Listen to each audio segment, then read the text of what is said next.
Throughout the Emperor's rise to power during the Unification Wars on Terra, he was surrounded by his trusted lieutenants, most of whom were amongst the greatest warriors on the planet.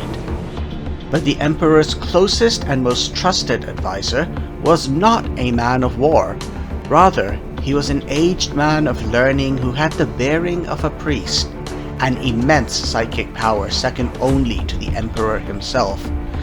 He was named Malcador, and as he was the last survivor of the ancient order known as the Sigillites, he became known within the newborn Imperium as Malcador the Sigillite. During the Great Crusade, Malcador often acted in the Emperor's place when his master was otherwise occupied, and ultimately became the regent of Terra, leading mankind as the Emperor withdrew to focus on his great work deep below the Imperial Palace.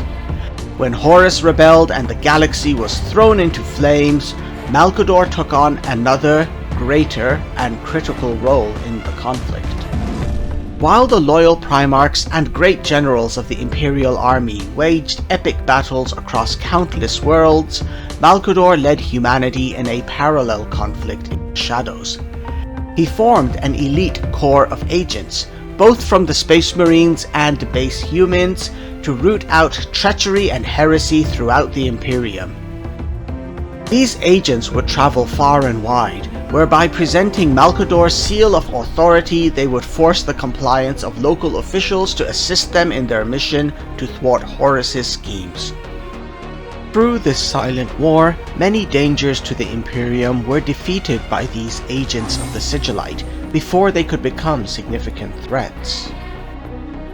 And so, with War Master Horus's armies getting ever closer to Terra, this Friday we will see the agents of the Sigillite join the fight in Horus Heresy Legions. In this video, we will see 3 of their cards for the first time. We begin with a rare card, Administratum's Archives. A structure unit that reflects Malcador's connections to the bureaucracy of the Imperium. This structure has great stats for 2 energy, with 1 attack and 5 health. Of course, as with most structures, it cannot attack, but instead has an energy ability. For 2 energy, you can choose a seal and create a copy of it in your deck. A seal is a special kind of tactic card, in the same way that salamanders have teachings and the Alpha Legion has traps. Seals represent the benefits obtained by Malcador's agents when they complete their missions. These cards will not be collectible and cannot be included in your deck. They can only be generated in the course of each individual match. The specific seal cards will be revealed in a later video.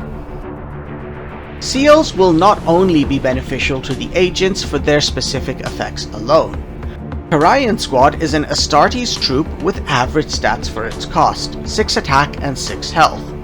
However, each time that you play a seal, they get buffed with +2 attack and +2 health.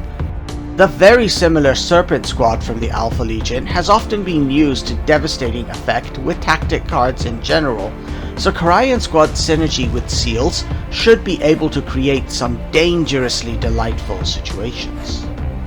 Of course, the agents of the Sigillite will still be a threat on the battlefield even without their seals. Alton Nohi was once an apothecary of the White Scars, and he has brought his Medicae training to the service of Malcador. He is a common Astartes with average stats. 3 attack is slightly below average and 5 health is above average. But you will not want to commit him to battle unless absolutely needed, for his energy ability is a powerful heal. 3 health for just 1 energy to any friendly unit. He can keep your warlord alive, or a frontline tanking unit alive, or perhaps even a structure that is creating seals for you. With these 3 cards, we have a hint of the playstyle for the Agents of Malcador. It looks like a faction that generates special tactics during each match for its most powerful abilities. I'm really looking forward to the other reveal videos this week to understand more of what the seals do in particular, and then to hitting the battlefield with the agents in a new in-game event this Friday when they will also become collectible. So thank you everyone for watching, and I will meet you on the battlefields of the Silent War in Horus Heresy Legions in just a few days.